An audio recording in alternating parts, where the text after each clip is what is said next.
पहले दिसंबर के महीने में पूरे भारत में लोग जमीन पे सोते थे, क्योंकि दिसंबर के महीने में ही गुरु गोविंद सिंह जी के 4 साहिबजादों का बलिदान हुआ था।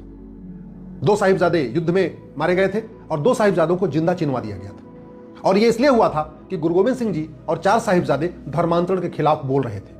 वो कन्वर्ट नहीं हो रहे थे, इसलिए उनको डराने के लिए, उनको धमकाने के लिए ये सारा का सारा खेल रचा गया था। अपने लोगों ने भी विश्वासघात किया था।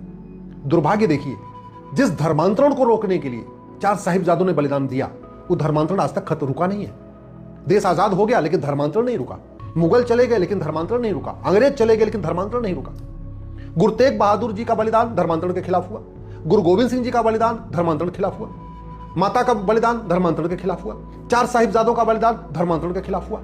हम आजाद हो चुके हैं, 75 साल बीत चुका है। इसके बावजूद हमने पार्लियामेंट में ऑफेंस रिलेटिंग टू कन्वर्जन के नाम से न तो कोई नया कानून बनाया और न एग्जिस्टिंग कानून में ऑफेंस रिलेटिंग टू कन्वर्जन के नाम से कोई चैप्टर जोड़ा।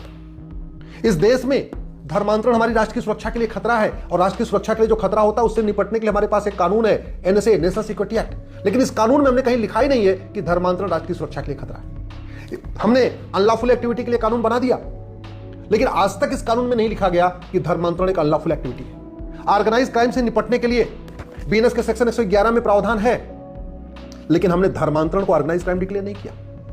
धर्मांतरण अपने आप में एक्ट ऑफ टेररिज्म है, और एक्ट ऑफ टेररिज्म से निपटने के लिए हमारे पास सेक्शन 113 है इस बीएनएस में, लेकिन धर्मांतरण को हमने एक्ट ऑफ टेररिज्म डिक्लेयर नहीं किया। धर्मांतरण अपने आप में वेजिंग वॉर है। मुगल धर्मांतरण कराने आए थे, अंग्रेज धर्मांतरण कराने आए थे। मुगल इस्लाम को फैला रहे थे, अंग्रेज क्रिश्चियनिटी को फैला रहे थे। और वो जो मुकाम मुगल कर रहे थे, जो काम अंग्रेज कर रहे थे, वो काम आज भी हो रहा है। आज भी इस देश में इस्लामिक कन्वर्जन हो रहा है, क्रिश्चियन कन्वर्जन हो रहा है। हमारे पास वेजिंग वॉर की धारा है सेक्शन 147, लेकिन सेक्शन 147 हमने लिखा नहीं कि यहां कन्वर्जन अपने आप में वेजिंग वॉर। जो हमारे राष्ट्र की संप्रभुता के लिए खतरा है, देश की एकता अखंडता के लिए खतरा है, उससे निपटने के लिए सेक्शन 152 है। और धर्मांतरण हमारी एकता अखंडता के लिए खतरा है, हमारी संप्रभुता के लिए खतरा है। इसके बावजूद हमने सेक्शन 152 में धर्मांतरण को नहीं शामिल किया। तो नतीजा यह है कि धर्मांतरण आज की डेट में न तो राष्ट्र की सुरक्षा के लिए खतरा माना जाता है कानूनी रूप से, न तो देश की एकता अखंडता के लिए खतरा माना जाता है कानूनी रूप से, न अपने आप में उसको ऑर्गेनाइज क्राइम का हमने उसको डिक्लेयर किया, न हमने उसको हीनस क्राइम डिक्लेयर किया। जबकि यही धर्मांतरण रोकने के लिए गुरु तेग बहादुर जी ने अपना शीश कटवा दिया, गुरु गोविंद सिंह जी ने अपना पूरा परिवार बलिदान कर दिया, 4 साहिबजादों ने अपना बलिदान दे दिया।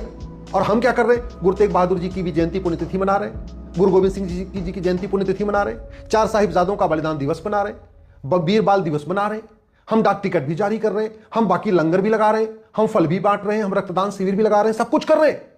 लेकिन जिस लिए 4 साहिबजादों का बलिदान हुआ, उसको रोकने के लिए क्या क्या करना चाहिए वो कुछ भी नहीं कर रहे। इस देश में धर्मांतरण की फंडिंग हो रही है हलाल इकोनॉमी से, हलाल को हमने बैन नहीं किया। इस देश में कन्वर्जन की फंडिंग होती है एफसीआरए से, वो एफसीआरए कानून हमने आज तक खत्म नहीं किया। एफसीआरए कानून बनाया इसीलिए था कि जिसे धर्मांतरण कराने वाले मिशनरियों जिहादियों की फंडिंग आती रहे, 2010 में इसलिए कानून बना था, हमने आज तक खत्म नहीं किया। इस देश में धर्मांतरण की फंडिंग होती है जकात से, उसको हमने चेक करने के लिए कुछ हमने व्यवस्था नहीं किया। इस देश में धर्मांतरण की फंडिंग होती है लैंड जिहाद से, हमने उसके लिए कोई ढंग से कानून बनाया नहीं। इस देश में धर्मांतरण की फंडिंग होती है ड्रग कारोबार से, हमने ड्रग कारोबार को भी जघन्य अपराध घोषित नहीं किया। और सबसे आश्चर्य की बात, पूर्व से पश्चिम, उत्तर से दक्षिण तक पूरे देश में धर्मांतरण हो रहा है। 1500 परिवार पर डे कन्वर्ट हो रहे हैं। एक परिवार में 7 आदमी मान के चलिए तो प्रतिदिन 10,000 हिंदुओं का धर्मांतरण हो रहा है। साल में 40 लाख हिंदुओं का धर्मांतरण हो रहा है। प्रतिदिन 1000 बेटियां लव जिहाद का शिकार हो रही हैं। इसके बावजूद लव जिहाद और धर्मांतरण को हम पे न तो हमने कोई अलग से केंद्रीय कानून बनाया और न बीएनएस में हमने इसका कोई प्रोविजन किया। हम अपने महापुरुषों का सम्मान केवल और केवल उनको माला फूल पहना के, दीपक जला के और भाषण देके करते हैं। कड़वी सच्चाई यह है, हम महापुरुषों का सपना साकार करने के लिए गंभीरता के साथ वो कदम नहीं उठाते। और जिस पंजाब की भूमि पे सनातन धर्म की रक्षा के लिए इतना बड़ा बलिदान हुआ, आज सबसे ज्यादा कन्वर्जन वही हो रहा है। चलो पंजाब की सरकार नहीं बना रही है, लेकिन केंद्र में कानून तो बन सकता है। भाई तमिलनाडु सरकार नहीं बनाएगी, लेकिन अगर केंद्र में कानून बनेगा तो तमिलनाडु पे लागू होगा।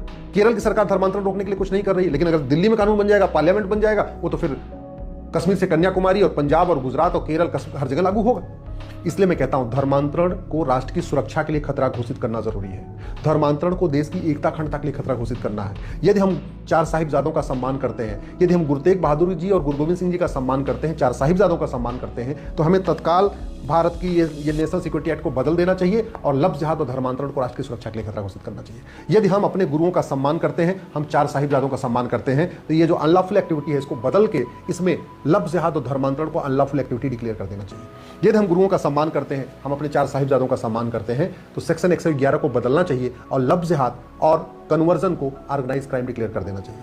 यदि हम वास्तव में अपने गुरुओं का सम्मान करते हैं, वास्तव में अपने 4 साहिबजादों का सम्मान करते हैं, वास्तव में हम सनातन धर्म को बचाना चाहते हैं, तो लफ्ज़ जिहाद और धर्मांतरण को एक्ट ऑफ टेररिज्म डिक्लेयर कर देना चाहिए। तत्काल सेक्शन 113 को बदलना चाहिए और उसमें अमेंड करके लफ्ज़ जिहाद धर्मांतरण को एक्ट ऑफ टेररिज्म डिक्लेयर करना चाहिए। यदि हम गुरुओं का सम्मान करते हैं, 4 साहिबजादों का सम्मान करते हैं, तो बीएनएस के सेक्शन 147 को बदलना चाहिए और लफ्ज़ जिहाद और धर्मांतरण को वेजिंग वॉर डिक्लेयर करना चाहिए। यदि हम अपने गुरुओं का सम्मान करते हैं, 4 साहिबजादों का सम्मान करते हैं, तो बीएनएस के सेक्शन 152 को बदलना चाहिए और लफ्ज़ जिहाद और धर्मांतरण को भारत की संप्रभुता के लिए, भारत की एकता अखंडता के लिए, भारत की फ्रेटर्निटी के लिए, भाईचारा के लिए खतरा घोषित करना चाहिए।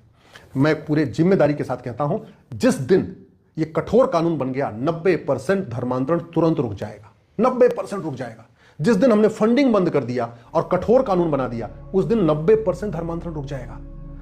हलाल इकोनॉमी बंद हो जाए, एफसीआरए की फंडिंग बंद हो जाए, हवाला की फंडिंग बंद हो जाए, ड्रग कारोबार बंद हो जाए, क्योंकि सारा पैसा इधर से आ रहा है।